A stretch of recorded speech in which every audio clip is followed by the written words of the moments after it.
It's the Playhouse Podcast with Kat and JJ. Believe it. I missed everything. Missed the show? What am I going to do? Check out the Daily Podcast. I think this is a crazy stat, but apparently the average person will cry in their car twice per week. So we were wondering, like, who's had the last good cry? Because Kat and I, neither of us fit this objective. But when was the last time you had a great cry in your car? Some interesting answers you're going to hear in the podcast in a couple of seconds. Let's go. We usually don't pick up hitchhikers, but I'm going to go with my instinct on this one. Saddle up, partner. Now, this unlocked a core memory for me. Mm-hmm. I had forgotten that it was my freshman year in college that I hitchhiked from Mankato to St. Peter. How many miles is that? 10, 12. Okay. But it was all back road stuff. We were at this, a college party. There was maybe 5 or 6 of us, right? One guy drove, and we were all in the back. We had a conversion van. I always think about it because, like, your mom had one of these, right? Like the Eddie Bauer package. Mm-hmm. It was one of these where it had all the captain's chairs and like ours was not a gun. Oh, okay. And it had the table in the middle that you could play poker on or put your drinks on. It was really nice wooden table. Anyways, so we all go to this party, and I kind of get separated from the group. And before cell phones, I had no idea. Mm-hmm. And the party moved from campus to somebody else's house, kind of out in the woods. And then it's like 2 a.m. Yeah. I don't know anybody. How do I get back to St. Peter? Mm-hmm. Sure. Start walking down a gravel road, hit a paved road. I didn't realize it was like 12, 13 miles. And you probably stunk like booze. Maybe. Who would pick you up? I started thumbing. A farmer gave me a ride, 5 or 6 miles. And then I got to kind of like a main intersection. And I got in a truck with another guy. I was like a small semi. Yeah. And he took me all the way to St. Peter. All I had to do was walk up the hill. What's your feeling? What's your feeling while you're riding? I was like desperate. Any moment he could just bring you home. I never felt unsafe at that point. I think this is a guy's feeling. When you're 18 years old and you're probably in the best shape of your life and all you want to do is go to bed, you'll stick your thumb out for anybody. But when not. All right. I'm sure someone's going to clip Whatever. that. But I read this morning that like 11%, so 1 in 10 of us, if you go to a meeting today and there's 10 people sitting around, at least one of them is hitchhiked and will be willing to do it again. Yeah. That blows my mind. Who'd you pick up? All of like the options of Uber and Lyft and taxi and everything like that. Who did I pick up? Yeah. It was starting to rain and it was about a mile from work here. And I was about to hop on the highway and I see this mom and she had a little girl in one of those like foldable like strollers, umbrella stroller, like you'd bring to the state fair, sure. You know. And then she had a little girl who was maybe like 4, and she was holding on to her wrist, and it looked like a lot. Like as a mom, you just like want your kids to be safe and stuff like that. But walking along a busy road when it's wet out, and so I said, "Get in the car." And we loaded everybody up, and she even had like a car seat that she had in this arm, like she had a lot going on, and she was just trying to get to Quick Trip. And who isn't, right? And so I was like, get in, and I brought her, and she was just like, thank you so much, and I was like, I would hope that other people would do that for a mom and kids in that situation. As a little kid, I remember my dad picking hitchhikers up all the time. With you in the car? All the time. Oh, my God. What did your mom say about that? I don't think she ever knew. It was always like, my dad and I would have like, Saturdays where we'd go and do this, or he'd go into the reserve unit and I'd go with him and stuff like that. We'd pick up hitchhikers all the time. All the time. Oh, wow. The only one time I've ever picked up anyone was I was headed to church, and this is right. I think Trisha had just had our oldest baby, and she was at home, and I had to read at church. But I was only like a mile from our church is where we lived. And I see this old woman walking. It's in the middle of like December. Oh. And this old lady's walking down the sidewalk, and she had her Sunday best on. And I just said, do you need a ride somewhere? It's freaking cold out. She's like, yep, I'm going to church. I'm like, so am I. Let me just bring you there. Yeah. And so like that was it. But I want to know about the time you picked up a hitchhiker. That's what I'm looking for. At 320-251-1047. Dale, you're first up. What do you got? I picked up a kid. He said he just got out of jail, But he got in the car and he smelled like 3 dead hobos. So I told him I can't go any further. I gave him $20 and said, at least get a shower, dude. Good. I didn't even go about 2 blocks. Probably got idea. Uber ride or a taxi ride, but man, he smelled horrible.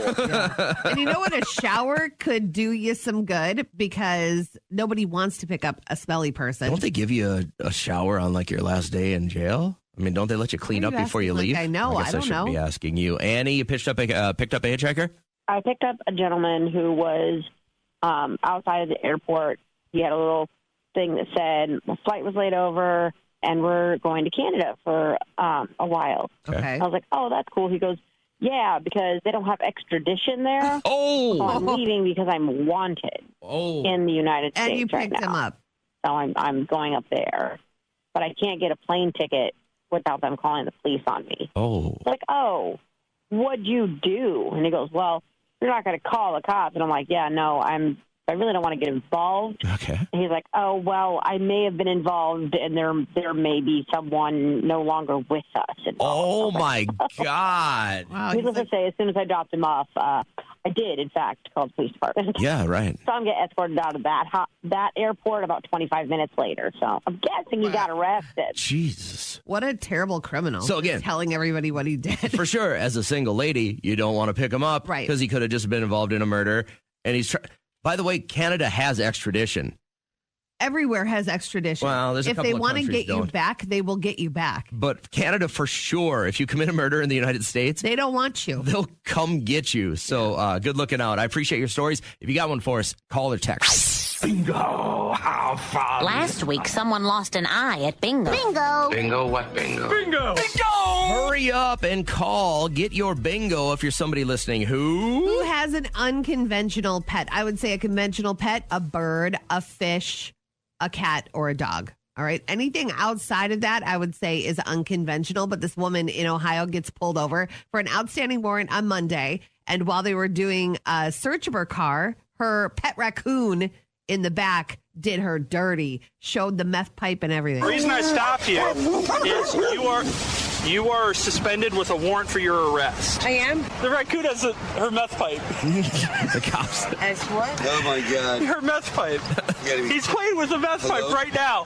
Oh, there's no. He's trying to smoke it. Oh my These cops God. can't contain themselves. I know. I tell you that if all the cops got together and just like inserted one story that just blew their mind from their job, this coffee table book would sell out. So you have an unconventional pet. I'm looking for anyone listening who has taken a shot to the face this year. Like you've been punched in the face. The reason we're talking about it, imagine sitting down with a legend like Paul McCartney and then asking him this question. At the 50th, I was introduced to Paul McCartney, and I said to him, has anyone ever punched you in the mouth? So instead of talking about the Beatles or his musical career or anything else, he's just like, anybody ever punched you in the mouth? And the answer was... He got headbutted in the mouth once. Yeah, never been punched in the mouth. So I'm on the hunt for anyone listening who has been punched in the face this year. I think it's safe to say that unless you come from a really blessed situation where mom and dad were extremely wealthy, and even if they were, they're probably wanting you to grind away and get some money and kind of make your way and understand those values and stuff like that. But we all go through a spell, whether it's right out of high school, maybe right out of college, maybe you're in between jobs, maybe you go through a divorce, maybe just something happens in your life where you're just getting by. Yeah. And right when you think that you're getting ahead, your car craps out or your furnace goes out and you're Or like, your student loans come due again. It is truly the board game of life. It's so funny when you play life, you say, yes, this is exactly what we go through. But they say Hawaii might be a lovely place to live or visit, but it is the last place that you want to live if you want to save money. Well, that's why there's so many multi-generational homes there. Yeah. Right? Grandma and grandpa and aunts and uncles and all the family lives together, because to buy a house in Hawaii right now, I mean, you got to be like one of Elon's kids. Mm-hmm. Even like a 2-bedroom Rambler is $700,000. I mean, 2-bedroom. It's wild. It is unattainable. Well, everything's got to get shipped in there, right? So that cost ends up being on anyone that's living on the island. Yeah. So they, looked at a number of factors, cost of living and local tax rate and stability of job market and stuff like that. And they found that Hawaii is the worst place to save money. Easiest place to save is Tennessee. So But it's hard to save, period. Which is crazy because if you've gone to a vacation in Nashville lately, you know that's not cheap. Not at all. Not at all. So I want to know, who's in a spot where you are a bit nervous about life right now? Trey, I appreciate you checking in. We're struggling a little bit here. Yeah, it's rough out here, man. I'm telling you, me and my wife, we're trying to save up, but, we just had a baby, and babies oh, my God, they hemorrhage money. Yeah. Everything is just bleeding all the time. Can you give me a dollar amount? Last I checked, we had $103 in our savings account. And then what about checking? Checking was $200. And that's all you have to your name right now. And you guys are trying. That's it. Oh, wow. But you got a healthy baby, right? That is true. So look at this glass half full guy. I'm usually not that guy, but I'm feeling you, son. We've all been there. Yeah. When I just got done with college, I took my very first radio job in Pella, Iowa. Yeah. I bounced a check at the Rexall Drug to get cough medicine because I didn't have insurance and I was sick and I needed a bottle of NyQuil. So $8? Not even then. It was probably $4 and I bounced a check. Wow. And all I could think, listen, you want to see a scavenger? You should have saw. I always had to work like a Saturday shift there at the radio station.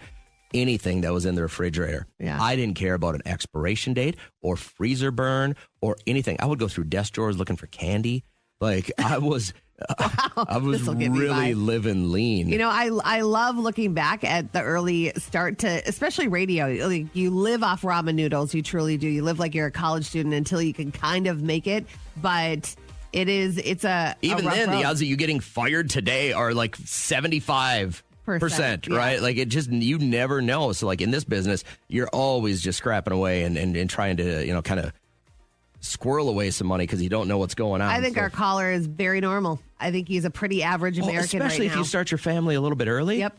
My wife and I, we both got to the point where we started our family when she was finishing one of her degrees, and then she still ended up going back for her master's and getting by with a baby because you want to give that baby everything. Yeah. You start neglecting yourself, and you just need a roof and a little bit of food. We got you. I had the weirdest thing happen to me yesterday. You did? So I get home. Goats? No, not with goats. Okay. But I take our dog for a walk, and we're going to try and stretch it out 5-6 miles yesterday. And we're going down the road. It's a 2-lane road. It's 55 miles an hour, right? Scary. And you're kind of, every time I can hear a vehicle approaching, I get the dog way off on the shoulder, and we're kind of down in the ditch. And this car pulls over. And it's a mom and probably a 7-year-old daughter. Mm-hmm. And she stops, and I take my AirPod out, and I go, hi. And she goes, sorry to bother you. My daughter loves dogs. Is there any way she can pet your dog? And our dog's pretty approachable. It's a nice dog. Yeah. And I go, sure. And they're off on the side of the road with their hazards on. And this little girl gets out of the car, and she puts her hand out to her. She's like, what's her name? Or what's its name? And I said, it's Addison. And she's like, oh, she's so pretty. And this girl pets the dog for 3 minutes and is playing with her, and the dog's smelling her and stuff like that. And I'm kind of looking a little cockeyed at this woman because this is an unusual situation, right? Yes. And she goes, I know it seems weird. She loves dogs. Her brother is allergic to every breed. Her brother can't be around dogs. Yeah. So every time we see a dog, she makes me stop so that she can pet the dog. Okay. And so she pet the dog for about 3 minutes. Very kind people. She goes, thank you very much. Goodbye, Addison. Gets back in the car like nobody's business. Off they go. I don't doubt they're kind. I don't doubt that this mom wants to give her daughter an experience. But I would never, as a woman with a small female child, pull over for a strange man on the side of the road. Don't we have humane societies that she could bring her daughter to and have just a heyday with dogs? I'll tell you this. A year ago, I would have thought just like you. And then I moved into the middle of God's country, and those rules don't really exist. I'm not saying don't be safe around people. Right. But it's a complete different way of thinking. Yeah. That is the 47th thing on a list where I live with a mother and her child that she thinks about. It's the second thing you think about or the first thing you think about when you're living in the city.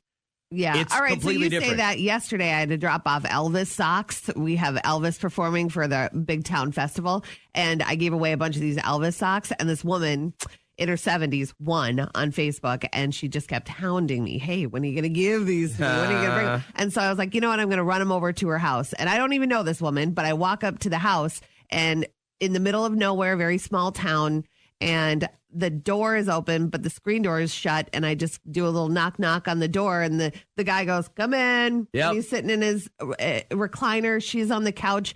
It's like I've known them my whole life. Some people would say that your guard is down, but it's a different way of life. Yeah, it was like comforting, but weird at the same time, you know, because I lived that Law and Order SVU life in my brain.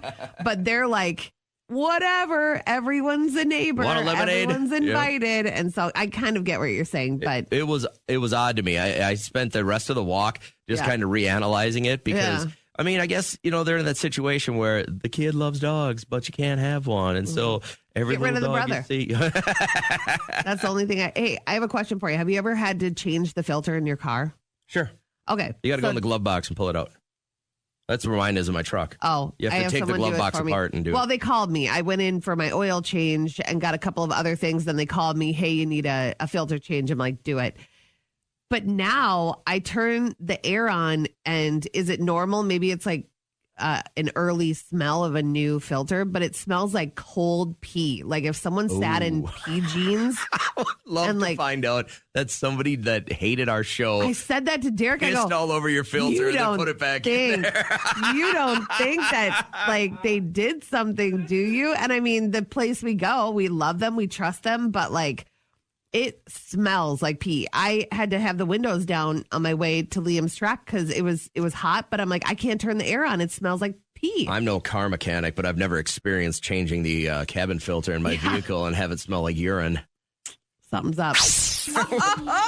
We're so I want to welcome Megan to the show, and we're like, Megan, you know, where are you from? And she's like, Grand Forks, and I'm like, oh, I appreciate you listening on Z94.7. And then Kat right away is like, oh, do you know Girl Meets Farm? And Megan's like, I don't know what you're talking about. And now we find out that you get Girl Meets Farm food.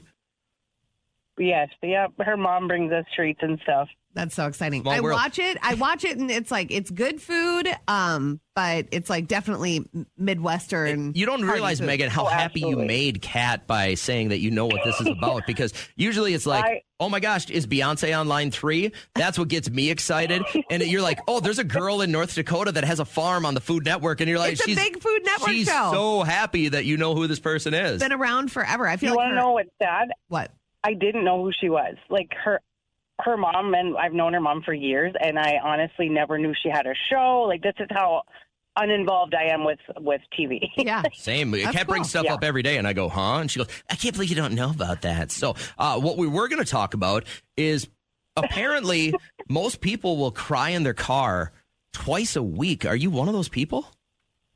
Well, so I haven't lately, but yeah, there's been times where I've had some really good, like, just screaming, crying sessions just to let it all out. Okay. What's so? I mean, I feel like you kind of need that every now and then. Otherwise, you know, you could snap at a coworker or one of your kids. Like, as a mom, I feel like it's such a relief to be able to do that and then wipe it off and go back into the house and they don't even know what's going on. So you're doing this in the driveway or the garage, or do you have a special spot you go park and cry? Nope.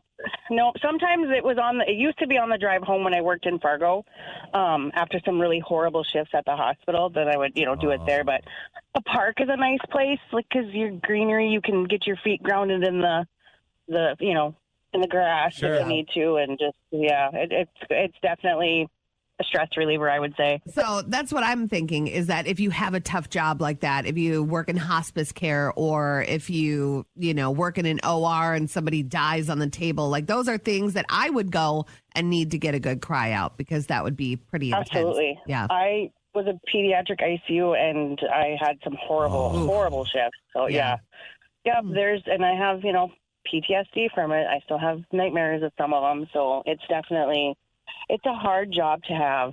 To see a young life, snuffed out that early, and they didn't do anything wrong. I mean, some of them, when they're, it's something that they're born with and you're prepared, is different. You've worked with them for 5-6 years. You know what's coming. It's the ones that were the car accident or hit by or or attempted suicides, things like that really hit you, especially when you've got kids that age. I can't even imagine. You said it's been a while. What's happened in your life that's kind of cleared this mechanism for you? I left pediatric ICU. Gotcha. And I'm now in a different role. So you're still helping. Trauma and just, I'm still doing what I'm doing, but it's not in that high, intense role anymore. I'm more so of like a discharge navigator, kind of doing that thing, getting them home kind of thing now instead of in the trenches. I gotcha. All right. So if you had to pinpoint the last time you just bawled your eyes out in your car, how long was it? Ooh, maybe a couple of weeks. All right. All right. She's laughing it off. I mean, if it helps you, right? I mean, it beats going, like you said, beats snapping at your coworkers or yelling at your kids. And or you're definitely not hitting the alone. bottle. If they say twice a week is normal for the average person, then I'm definitely abnormal. I feel like moms definitely do it a little more than probably twice a week. Like there are some mornings where my two kids go at it, and I'm just like, oh my God, I'm either going to scream at you or we're going to yell in the car by ourselves. Like, it's interesting some days. There's probably so many people right now feeling you, and I'm glad you called. I hope you have a great day today. Thursday morning, the return of Psychic Kim. Very excited to have her on the show from 7:30 till 8. And if you can get through at 320-251-1047, you can ask her anything you want for free. All you got to do is get through between 7:30 and 8. It can be about your love life, your family, maybe a past loved one. Anything you want to ask Psychic Kim. Thursday morning between 7:30 and 8 on the live show as we wrap up our podcast now. So when we told Sherry that she's caller number 10, we got this reaction. Oh, no way. Oh, way. Awesome. It is awesome, and I'm glad you're happy about it. What are you doing right now? I am on my way to work. Okay, what do you do for a living, Sherry? I am a receptionist. Gotcha. So He's calling you Cherry. Answer the phone and sit on my butt. Is it cherry like the fruit? She says Sherry. Or is it sherry like Steve Perry's Sherry. old Sherry song? Oh, Sherry. Okay, I got you. You got all the songs. There's so many Sherry songs. So- I feel like I'm in Baby Driver right now. I have a question for people that are trying to win the secret sound because I made the secret sound, so I don't need to go hunt for it. What's your day like? Like, do you walk around just always suspect of every sound, or you're trying to recreate it? No. Well, you know what? For the pen thing, it was like, okay, I'm going to click this. I'm going to do this. Yeah. But this one is way too new. Haven't done a whole lot of research. Can I ask your age? I'm just going to go. My age, I'm 60. You've had, let's do this. You have had, I'm going to give a huge hint right now. You have had more experience with this secret sound than, let's say, anyone who's in their 20s. That is very good. I don't know if that helps or not, but listen to it one more time knowing that now, Sherry. Okay. For $1,000, can you tell us what the secret sound is? Well, it does sound different on now, but you know what? I'm going to go with Kat's little hint yesterday. I believe it was yesterday when she said that she's been doing it a lot lately. I'm going to say crushing a beer can and throwing it away. You know, I only drink like once every few months. Once every day. For Not 5 even. hours at a time. No, I have like a glass of wine every few months. You're a damn liar. How would you even know? I know. One, I know a lot of people who got eyes on you all the time. So I'd like to have a cocktail or two a week, but I just never make it happen. Sherry believes this is crushing a beer can on my head and throwing it in the trash. Wouldn't that be great if you did the Ancestry DNA and you found out like you were John Belushi's fourth cousin or something like that? And you were like, what this would is I do exactly with what I was supposed to. Is this crushing a beer can and throwing it away? And if we just given away secret sound number 2?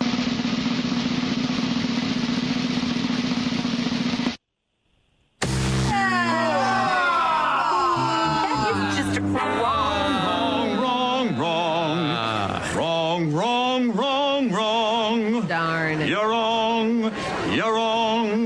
You're wrong. All right, no dice, Sherry. But as soon as you get off the phone with us, what I'd recommend is text the word hint to this very number, 320-251-1047. The new hint might help you out a little bit, too. Well, I know, but those last hints for the other sound were very confusing, too. So I was like, I'm kind of giving up on those. Sorry to say. All right, let's get to it. Teacher of the year. You are a good teacher. And now, ladies What a time to start teaching anybody. It pounced up on us quick. The end of the year is here, and if you're looking for great teacher gifts, this is kind of what they want. So when I did some research yesterday, I was very surprised at what the number one thing is that they would hold dear as a gift at the end of the year. So some of them, a nice plant to enjoy for the summer, fun-smelling soaps or lotions, candy, treats, gift cards, gas cards, car wash coupons was a big one. Oh, good one. But the number one was, and they said probably their all-time favorite thing is to get a handwritten note from a student talking about how great their school year was and the impact that their teacher made on them. They say that they hold on to those and look back at them. What about this for an idea? What if you get a selfie with your teacher today or tomorrow, have mom or dad print it off quick, and then give it to them on your way out, just saying, thank you for a great year. Would they cherish that? Yeah, I think they'd keep that. My mom would keep that. She would think that that would be great. And then what you do is you take a selfie at the end of next year and you send it to them real quick in the email so they can watch you grow. Oh, that's cute. One of the coolest things, all three of my kids, and this is kind of probably weird odds, they all had the same kindergarten teacher. And she followed them through my wife and I's social media. Yeah. Like my youngest kid all the way through college, and then commented on his college graduation. Wow. About how she remembers that little kid with glasses and jacked up teeth, and he was so sweet. And then to see him graduate from college, like she followed him all the way through. And my kids love this woman so much. Shout out to Miss Davidson, that my daughter, and this was kindergarten, and the last grade in her elementary school was 6th grade. And my daughter would still go down, even like in 6th grade, before school would start, and go say hi and give her a hug. Oh, that's so cute. And I'm like, if you could watch, and I suppose you don't really think about that, but a lot of these teachers are there for a long time. If you get a really little kid, and then to see him every single year, it's like one of your own, right? That's the power of a great teacher. That's why I wanted to focus on this. If you have a kid and they really love their teacher, that could make or break a kid's school experience. So, but you're in the business of giving them booze. Yes, and I think that they appreciate that. I've never had one complaint. Do you ever do you ever search out to see whether or not these teachers are maybe sober or don't drink, or are you just going to give them a gift card for a liquor store? Go get some soda. I guess, right? Soda pop, or use it as a gift. They could re-gift it, but I know most of my kids' teachers. But you just go to Dollar General now and get coffee mugs? Yeah, you could. That's pretty much what you're going to do? Yeah, maybe. You're going to walk out of there $8 later. You'll have a pregnancy kit and gift 7 gifts. Gift, okay? And I feel like I'm very... And I do it for the principal. Thank you for assistant principal. Raising my child, watching over him for 9 months. Here's a $1 mug from Dollar General. And they say you're thank you. Just janky. I just want your honest first answer when I ask you this question. Okay. White nail polish, classy or trashy? On toes, classy. Fingers? Trashy. So the reason I bring it up is my son's a catcher. We had a night game the other night, and our pitcher was having trouble seeing the signs, right? Mm-hmm. And so one of the other coaches is like, hey, what we used to do back in the day, we'd have our catcher put white nail polish on. And immediately my son goes, that's trash. And he says it right in front of my wife, who has her nails painted white. I take it back. Your wife's going to kill me. She's right away. Trisha's like, I have a ton of white nail polish at home. and so our coaches are really big on making sure my son has white nail polish in his baseball bag. So wait, is it trashy because it's white? Would he do like a neon yellow, or is it just trashy to... So when he was younger, it was the year that we took this team to the World Series. And we knew we were going to have night games. We were down in Florida on the Treasure Coast.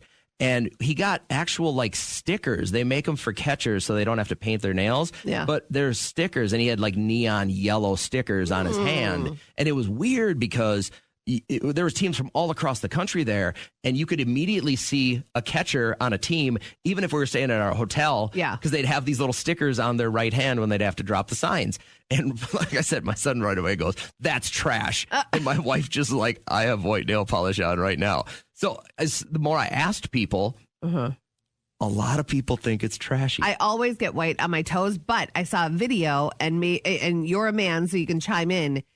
Is it more attractive if a woman has for the summer neon colors on her toes. I think just neon is weird. Really? Because he said, I want to see the bright pinks, girls. I want to see the neon yellows and the oranges. I want your toes to pop. I don't want none of this white stuff. And who was the first person that said, hey, we've got these great little things that we can use to open stuff, to pry stuff, to pick out a sliver, whatever the deal is. Decorate them. Let's paint them. Yeah. And then you did the same with your eyes. Probably a royal. You went, hey, we have eyelids. Let's put a bunch of crap on that. Yeah. Like nobody wanted nobody paints their ears. We put jewelry on our ears. I know, but it's like we're looking for everything to just muck up. But anyways, I just wanted to know if you thought it was trashy. So Trish, Kat thinks you're trashy.